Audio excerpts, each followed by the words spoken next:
Good morning mga kapedro, 7 roller na naman yung i-recondition natin ngayong araw.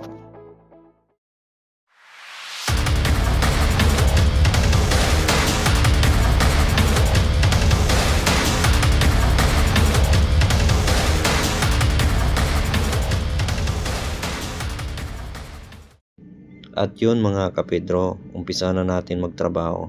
Si partner OS pala kasama ko ngayon. Di na kasi ito umikot kaya check natin kung anong problema. Makalawang lang pala yung base at roller niya mga kapedro kaya nasayad. Si partner na bahala magtanggal niyan kaya assist na lang tayo sa kanya. Fast forward ko na lang to ginagawa namin mga kapedro dahil 7 roller ang kailangan namin i-recondition.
At natapos na namin ang 6 na roller mga kapedro. Last na lang ito.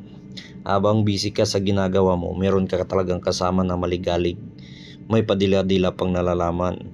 Salamat sa panonood. Please follow, like, and share naman for more videos. Salamat!